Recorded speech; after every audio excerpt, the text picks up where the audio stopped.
오늘 아침에 우리에게 주시는 하나님의 은혜의 말씀은 요한 1서 5장 21절의 말씀입니다.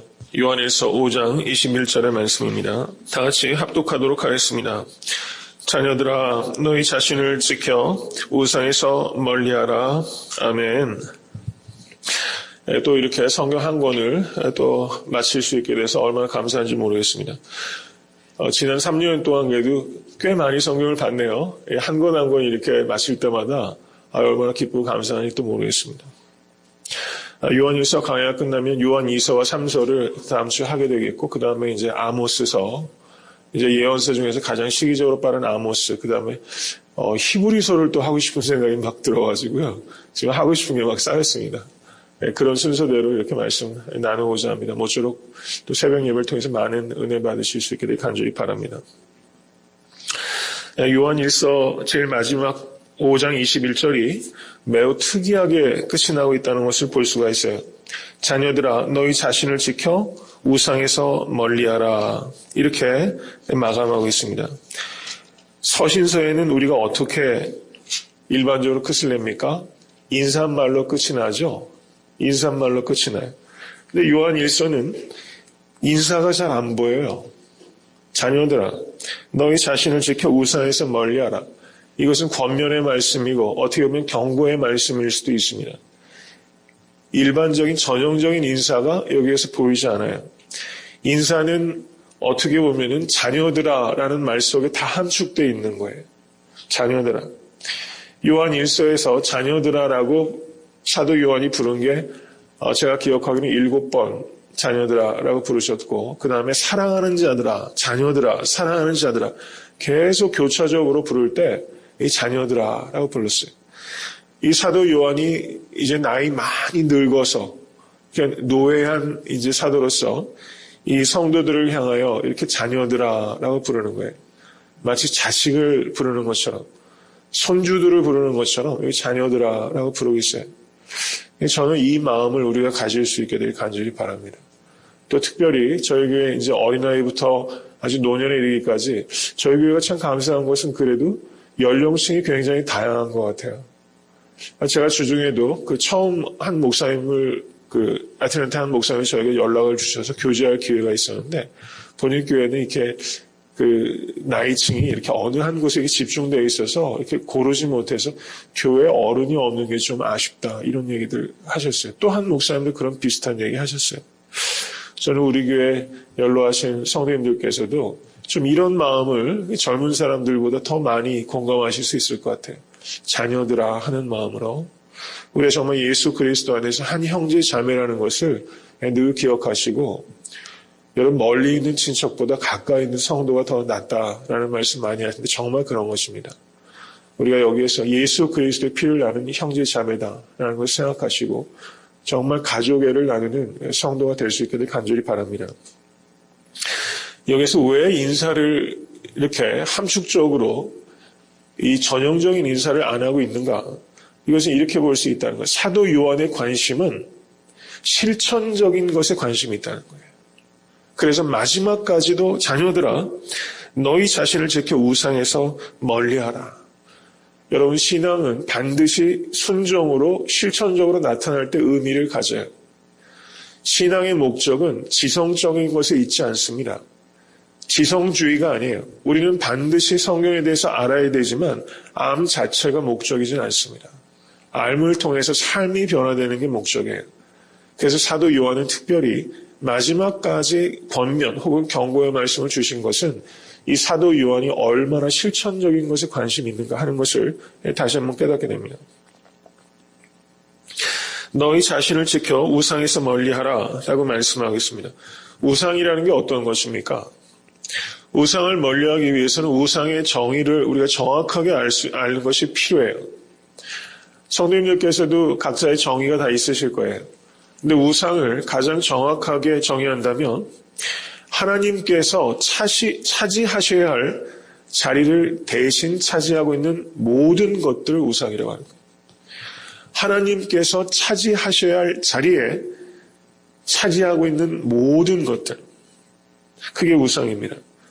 좀 더 간단하게 말하면 내가 의지하며 사는 것이 우상이에요. 하나님 외에 내가 의지하며 사는 것이 우상입니다. 하나님께서 우상을 금하신 이유가 무엇입니까? 우상은 그 우상이 나타내는 대상을 어느 정도 형상화합니다. 그 실제를 상기시켜요. 그런데 우상을 만들게 되면 그 실제를 축소시키게 되는 것입니다.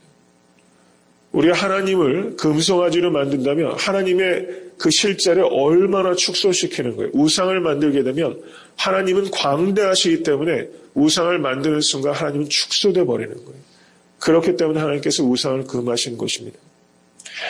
우상이라는 단어가 그 십계명에 보시면은 하나님께서 우상을 금하시지 않으십니까? 우상이라는 그 단어가 히브리 말로 이건 좀 꼭 기억하시면 좋을 것 같아요. 히브리 말로 젤렘입니다. 젤렘. 히브리 말로 우상이 젤렘이에요. 근데 하나님께서 인간을 어떻게 창조하셨습니까? 하나님의 형상대로 창조하셨어요. 거기에서 그 형상이라는 단어가 히브리 말로 젤렘이에요. 여러분 이 사실을 아셨습니까? 형상과 우상이 똑같은 히브리 말이 사용되고 있어요. 젤렘이라는 히브리 말입니다.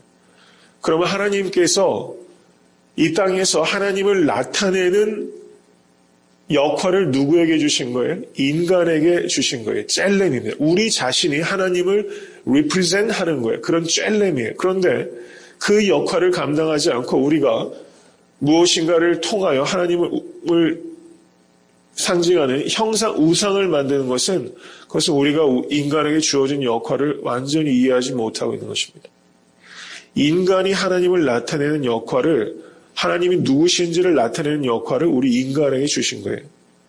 그것이 형상대로 지으신 목적입니다.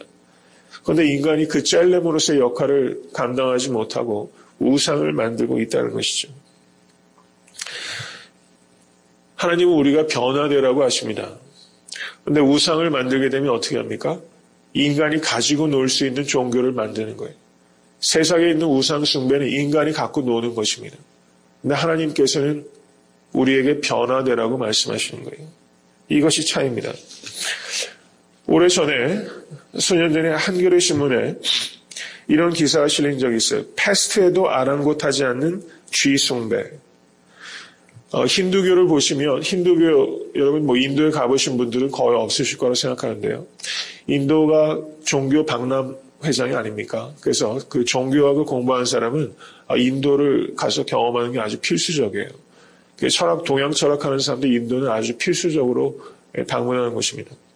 인도에 가면 쥐를 숭배하고 소를 숭배하고 하는 일들이 굉장히 많이 있죠. 근데 인도에 수십 년 만에 패스트가 발생해서 수많은 사람들이 희생되고 있었습니다. 그런데 패스트가 발생했으면 당연히 쥐를 박멸해야 되지 않습니까? 그런 상황에서도 쥐를 퇴치하지 않는다는 거예요. 그리고 특별히 그 비행기가 쥐 때문에 그 3편이나 결항되고 있는데 그 비행기 승무원조차 기내에 있는 쥐를 잡지 않았대요. 그럴 정도로 그 인도의 그 쥐 숭배가 엄청나다는 것입니다. 그리고 데시노트라는 작은 도시에 있는데 여러분 아마 신문이나 뭐 이런 매스컴을 통해서 좀 보셨을지도 모르겠어요. 카미마타라는 사원이 있는데 거기가 쥐 사원입니다. 그 사원에 15만 마리의 쥐가 있어요. 그래서 사람들이 다친 그런 곡식이나 음식물 같은 것을 이 쥐에게 쥐의 천국입니다. 15만 마리가 거기 있어요. 인도 전체 국민들이 3개월 동안 먹을 수 있는 양을 해마다 쥐가 먹어 치운다네요. 그런데도 쥐를 숭배한다는 거예요. 여러분 이게 가능한 얘기처럼 들리세요? 이럴 정도로 어리석다는 것입니다. 인도가 IT가 발달되어 있고 인도도 어떤 부분적으로는 굉장히 세계 첨단을 갖고 있잖아요. 그런데도 불구하고 이렇게 쥐가 인도가 사실은 많은 사람들 굶주리고 죽어 있는 사람들도 있는데 쥐를 이렇게 방치하고 또 숭배해서 전 인구가 먹을 수 있는 엄청난 그 양을 이 쥐가 먹는데도 불구하고 쥐를 숭배하고 있다는 것입니다. 여러분 제가 이 말씀을 드리는 것은 우상 숭배가 사실은 이렇게 미개하고 미신적이라는 거예요.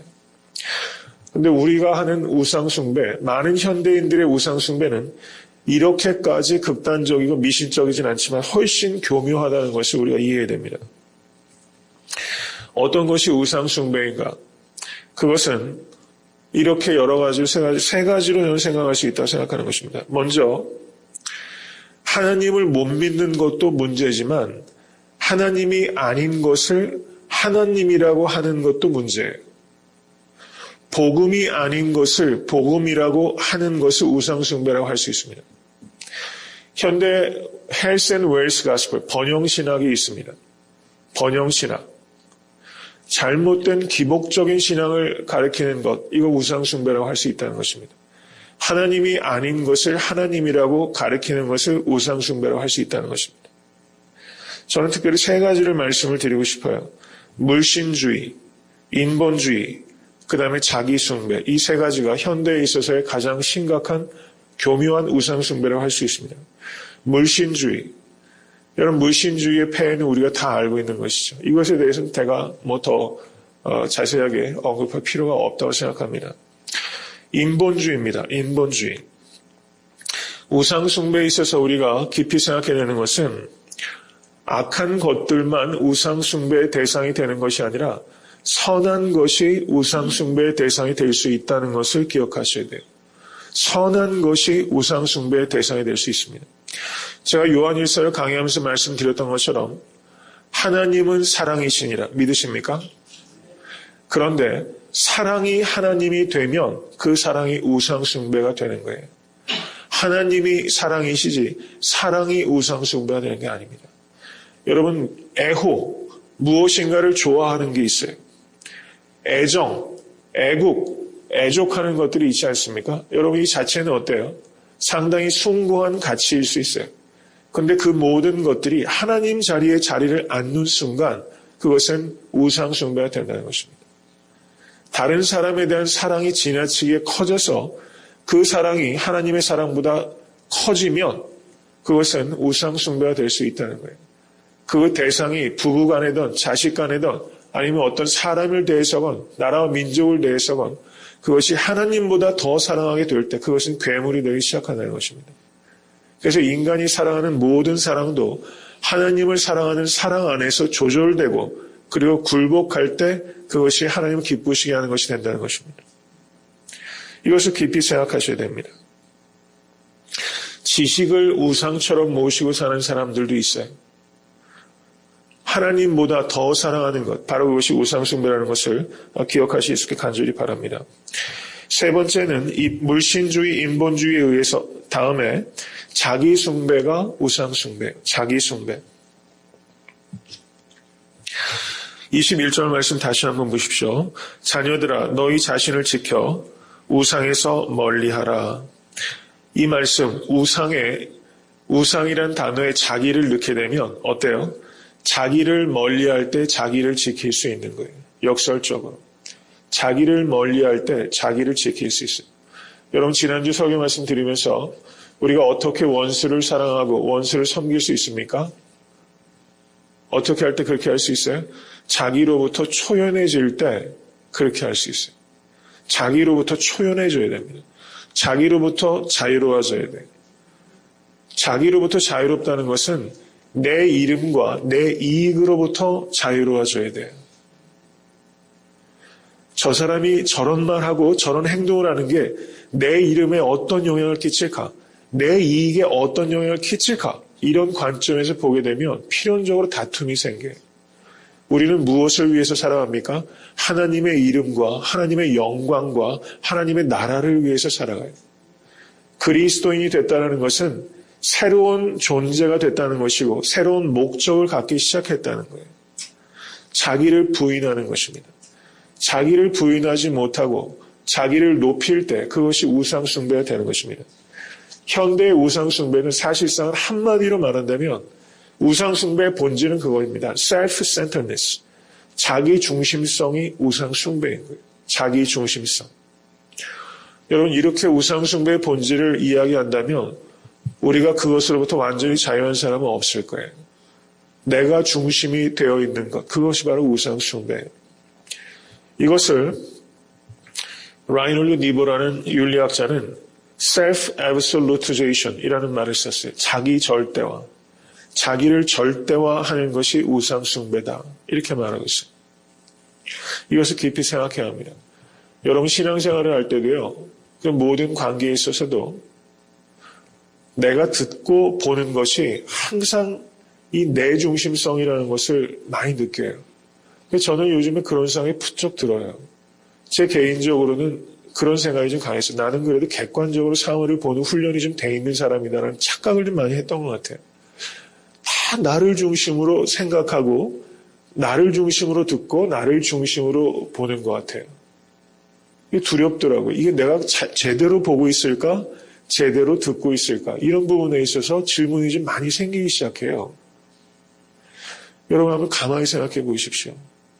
잘못 말하는 사람도 문제지만 그것을 잘못 듣는 문제도 있는 거거든요.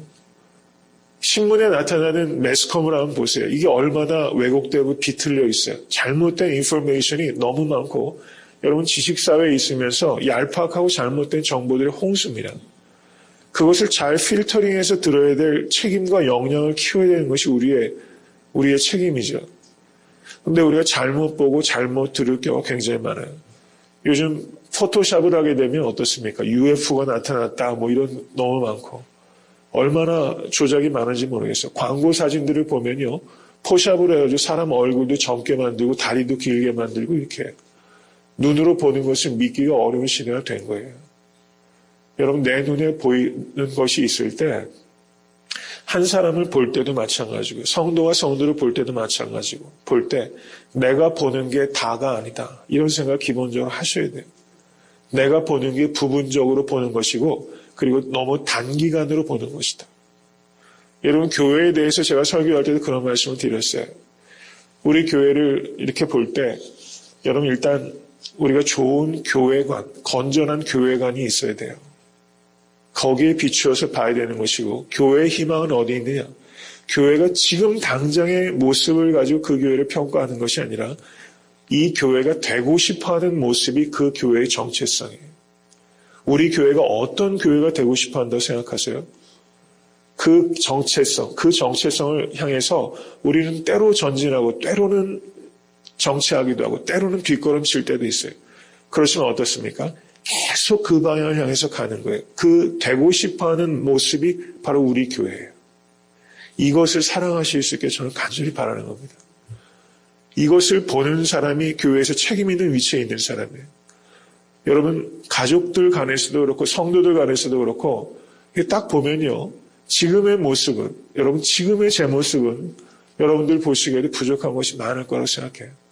그런데 한 사람을 볼 때 그 사람이 되고 싶어 몸부림치고 있는 어떤 모습이 있잖아요. 그것을 봐주는 것이 성숙한 성도예요. 저 사람 왜 저래?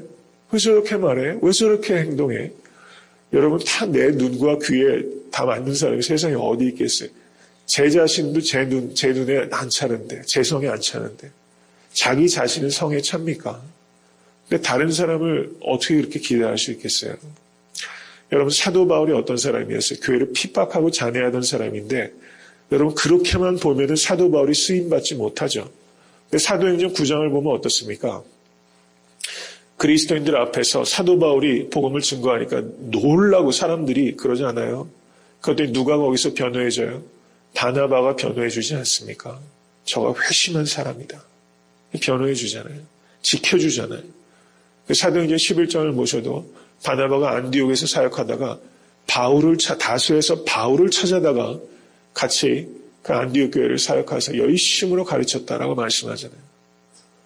변호해주고 지켜줘야 되고 이 사람이 가지고 있는 잠재력, 그 잠재력은 하나님께서 저 사람을 어떻게 보나. 이게 우리가 봐야 되는 관점이에요. 하나님께서 이분을 어떻게 보고 계실까? 그 눈을 가질 때 우리가 성도와 성도를 사랑할 수 있어요. 내 눈으로 보려고 하지 마시고 성도의 눈으로 보실 수 있어야 돼요. 여러분 그 관점이 싹 바뀌면요. 그 사람이 용납되고 받아들여지고요. 그 관점이 생기면 내가 스스로가 용납돼요. 여러분 이 자리에 계신 분 중에서 혹시 자기가 용납 안 되신 분들이 많이 있으실 거예요. 자의식이 강하고 양심이 강한 사람은 자기를 받아들이기가 제일 어려워요. 근데 자기도 받아들이세요. 내가 인정을 한다고 그게 중요한 게 아니에요. 다른 사람이 인정한다고 중요한 게 아니에요. 하나님께서 어떻게 인정하시냐가 중요한 거예요. 오직 그 판단만이 중요합니다. 여러분 그렇게 생각하시면 사실 이 교회가 우리 교회도 그렇고 모든 교회가 하나 되고 그 천국이 되는 것이죠. 하나님께서 어떻게 보실까? 이 관점으로 우리가 바라보시면서 여러분 자기를 버리는 우상, 자기를 버릴 때 자기를 지킬 수 있다는 이 역설. 이 역설이죠. 나를 버릴 때 나를 지켜. 여러분 self-absolutization, 자기를 절대화하는 것. 내 생각이 옳다라는 것. 내가 보는 게 맞다라는 것. 내가 듣는 게 맞다라는 것. 그렇지 않을 수 있다. 그렇지 않을 때가 더 많다. 여러분 그것을 생각하시면 성숙한 사람이 되는 것이고 모든 관계에 있어서 성공하신 성도가 될 것을 믿습니다.